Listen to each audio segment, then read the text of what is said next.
Sampai kapanpun nggak ada yang akan melawan Bani Israel. Oke. Salam saudara-saudara yang diberkati oleh Tuhan. Berjumpa kembali bersama dengan saya di channel ini. Bagaimana kabar kita semua? Saya berharap kabar kita selalu baik-baik saja. Amin. Dan diberkati oleh Tuhan dengan melimpah-limpah. Saudara, di media sosial begitu viral bagaimana NKRI khususnya mayoritas Islam, mereka begitu anti dengan yang namanya Israel, bahkan tidak sungkan-sungkan untuk mengutuk bangsa ini. Padahal firman Tuhan sudah katakan, barang siapa memberkati bangsa ini, mereka akan diberkati. Tetapi barang siapa mengutuki bangsa ini, maka mereka akan dikutuki. Teman-teman, berikut video akan kita tonton tanggapan dari seorang Ahmad Dhani. Kita langsung simak cuplikan berikut ini. Kalau aku belajar dari sejarah dan belajar dari apa yang ditulis di kitab suci agak sulit bangsa-bangsa lain punya ini Bani Israel. Bani Israel artinya Amerika? Ya, ya siapa saja ya kan, bisa Inggris, bisa Jerman, ya kan bisa saja gitu. Oh gitu. Iya, bisa saja. Jadi kalau kita percaya sama Alkitab atau Al-Quran, yang dilebihkan sama Tuhan itu Bani Israel. Jadi kalau tanya sama aku, karena aku punya pengetahuan soal itu, ya aku akan jawab, sampai kapanpun nggak ada yang akan melawan Bani Israel. Oke. Soal teknologi dan kecerdasan. Oke, menarik guys. Jadi saya berusaha menghindari pertanyaan seperti itu sebenarnya, soalnya nanti belajar sejarah jadinya panjang gitu. Iya, soalnya kan tanya kepada orang yang mengerti agama, karena aku ngerti agama. Jadi di dalam agamaku itu sampai hari kiamat itu yang menang ya tetap Bani Israel. Oke. Artinya sebelum nanti ada Mesias datang kan, kamu kan Katolik ya? Kristen Protestan ya. Kita kan sama-sama percaya nanti akan ada kiamat. Bukan, sebelum kiamat kan akan kedatangan. Oke. Kamu kan percaya Yesus Mesias kan, Yesus akan datang lagi. Sama lah seperti kita. Nah, sebelum Yesus datang lagi itu, kalau di Al-Quran itu yang berkuasa itu adalah Bani Israel. Dari dulu sampai sekarang. Jadi begini, orang Israel itu mengklaim mereka itu tanah air mereka karena Nabi Musa pernah tinggal di situ 40 tahun. Dijawab oleh orang Arab, Nabi Musa ke situ tuh adalah tersesat. Kalau orang tersesat, bagaimana mengklaim itu tanah airnya? Jadi mengklaim tanah air persatuan itu nggak bisa dong. Iya kan gitu. Jadi beginilah, bahwa sesungguhnya kita sendiri juga berpikir begini, Israel ini kan anak cucunya Nabi Yakub. Nabi Yakub itu namanya Israel, itu Nabi Yakub itu namanya Isra. Makanya surat Isra itu konon katanya surat Bani Israel namanya. Sehingga surat Al-Isra itu di dalamnya adalah berbicara tentang Bani Israel, makanya suratnya Al-Isra gitu. Itu namanya Israel, itu nama Tuhan. Jadi itulah asal usulnya, bahwa bangsa Israel ini adalah suatu bangsa, ya, bangsa yang punya asal usul turunan. Cuman mereka itu tidak pernah punya tempat tinggal. Tempat tinggal yang dijanjikan oleh Tuhan sebagai the promised land itu nggak jelas di mana tanahnya. Nah, selama dalam perjalanan sejarah bangsa Yahudi atau Bani Israel ini selalu terlunta-lunta dan selalu dinistakan lah. Dari sejak zaman Firaun ya mereka dibunuh-bunuhin, ya, di Hitler ya dibunuh-bunuhin, di Jazirah Arabia ya diusir-usirin. Yang mengusir orang-orang Yahudi dari Jazirah Arab itu kan Sayyidina Umar. Dihabisin semuanya itu, sampai tidak ada sepotong Yahudi pun yang tinggal di Madinah, semuanya harus keluar. Di Hitler 6 juta digas, dibunuh semuanya itu. Ini bangsa dunia kan melihat Yahudi kan iba. Nah, jadi berdirinya negara Israel sekarang ini itu apakah ada kaitannya dengan Yahudi, apakah dengan Bani Israel, ataukah itu ideologi baru yang disebut Zionisme? Nah, Zionisme itu muncul pikiran dari seorang wartawan Yahudi namanya Herzl. Ya, dia bercita-cita ingin mendirikan Zion. Zion itu adalah sebagai tempat benteng, namanya bahasa Arabnya Sohyun, bahasa Indonesia Zion. Nah, jadinya Zionisme itu adalah satu paham radikal, mereka mendirikan satu negara.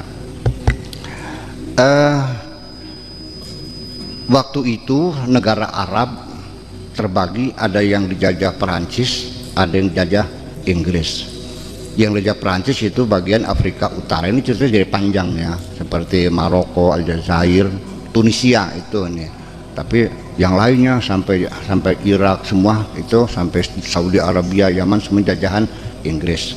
Nah, Hertz itu akhirnya menemui seorang menteri luar negeri Inggris, namanya Balfour namanya. Oke. Dia minta belas kasihan bahwa kami suatu bangsa, eksis kami bangsa. Kami tidak sama dengan Armenia, kami tidak sama dengan Kurdi, kami tidak sama dengan Arab, kami tidak sama dengan Egypt, kami Yahudi. Kami ingin mendirikan negara. Di mana negara yang dibangunnya terserah. Kami hanya minta sebidang tanah sekecil apapun. Katakanlah seperti negara Nauru ya, yang hanya negaranya hanya sekitar berapa sih kira-kira ya? Hanya 5 berapa kilometer lah, kecil, paling kecil sekali di sebelah sananya Solomon Island ya, dekat Afrika sana, dekat Australia ya. Sekarang lagi bangkrut negaranya, itu penduduknya hanya 14.000 orang. Dulu kaya raya, sekarang udah bangkrut lagi. Mereka minta pulau atau apapun, terserah Inggris mana saja. Nah itulah lalu Kementerian Luar Negeri Inggris itu melalui Balfour, namanya Perjanjian Balfour, itu memberikan surat janji kepada Zionisme itu, kami akan memberikan tanah. Ya kan gitu. Tadinya mintanya itu di Eritrea. Tetapi nggak tahu bagaimana hasil keputusan pemerintah Inggris akhirnya menyerahkan memberikan tanah di daerah Palestina.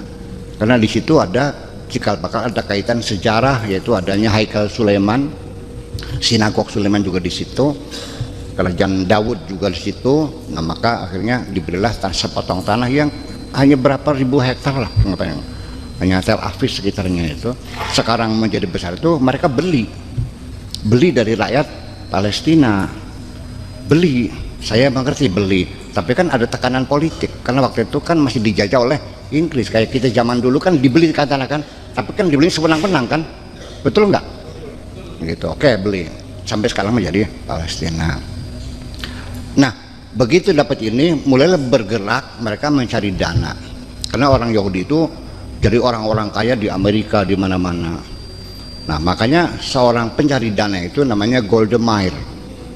Golda Meir itu seorang perempuan Yahudi, dia yang mencari dana sampai cukup dana dan berdirilah negara Israel. Maka dialah Perdana Menteri yang pertama kali, namanya Golda Meir. Oke.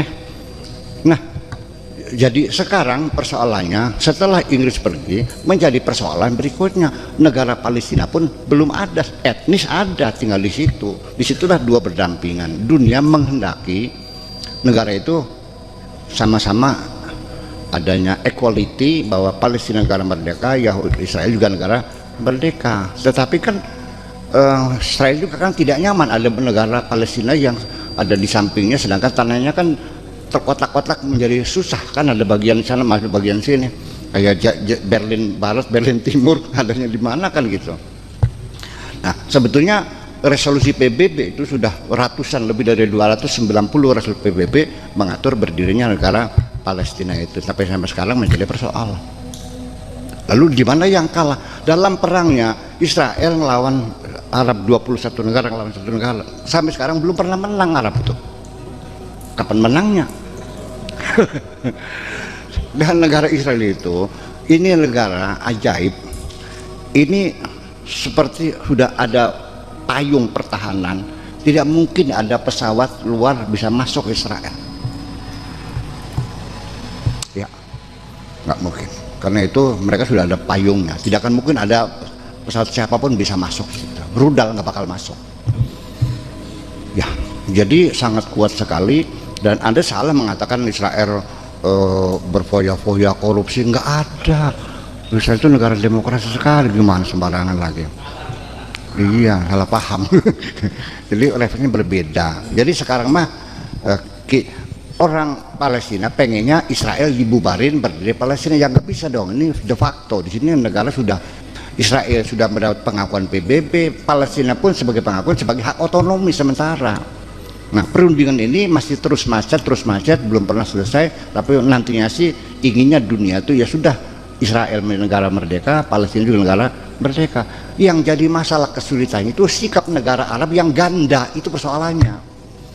Sebab kalau berdiri negara Palestina, yang saya yakin kalau Palestina berdiri, ini negara yang paling demokrasi di Timur Tengah. Begitu ada negara Arab yang demokrasi memberi ancaman kepada negara-negara Arab yang tidak demokrasi. Ini persoalan. Jadi ada permainan semacam itu. Jadi saya jadi bingung, jadi komentarnya jadi susah banget ini mah. Ya mudah-mudahan saja Allah kasih hidayah semualah gitulah. Oke. Udah gitu. Itulah dia saudara video cuplikan yang baru saja kita tonton tadi videonya. Bagaimana seorang artis Ahmad Dhani mengakui kehebatan Israel, bahkan menceritakan semua kejanggihan-kejanggihan yang ada di dunia, termasuk yang sedang ada di Indonesia saat ini, berasal dari bangsa Israel. Dan beliau juga mengatakan bahwa sampai hari kiamat, bahwa bangsa ini tidak akan pernah terkalahkan. Teman-teman, kalaulah kita tahu bangsa ini adalah yang tidak terkalahkan, kenapa kita bermusuhan dengan mereka?